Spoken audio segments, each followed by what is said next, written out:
রাজধানীর মহাখালীর কড়াইল বস্তির নারীদের মাঝে আগামীকাল বিতরণ হতে যাচ্ছে ফ্যামিলি কার্ড।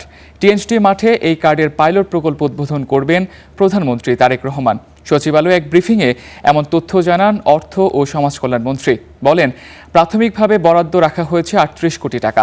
কার্ডের বিপরীতে অর্থ প্রদান করা হবে মোবাইল ব্যাংকিংয়ে কিংবা ব্যাংক অ্যাকাউন্টে।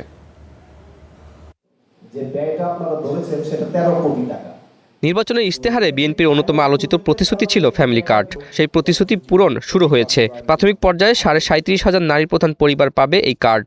মঙ্গলবার রাজধানীর কড়াইল বস্তির নারীদেরকে এই কার্ড বিতরণের মাধ্যমে পাইলট প্রকল্পের উদ্বোধন হবে।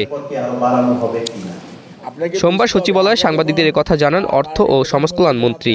প্রায় ৬৮,০০০ তালিকার মধ্যে প্রথম পর্যায়ে ৩৭,৫৬৭ জন নারী প্রধান পরিবারকে কার্ড দেওয়ার জন্য চূড়ান্ত করা হয়েছে। এ বাবদ বরাদ্দ রাখা হয়েছে ৩৮ কোটি ৭ লাখ টাকা।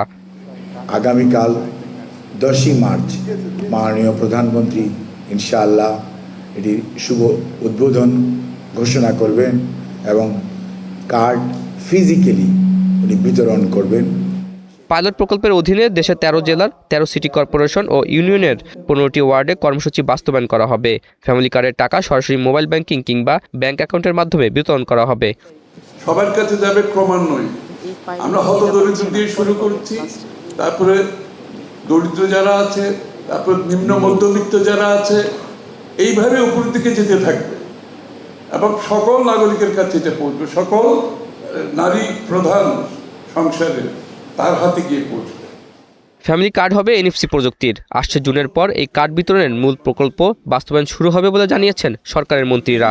সংসার পরিচালনার জন্য কত বড় একটা সাহস দেবে, কত বড় একটা সুযোগ সৃষ্টি করেছে, এটা বলার অপেক্ষা রাখে না। আতাউর নিয়ন, স্টার নিউজ, ঢাকা।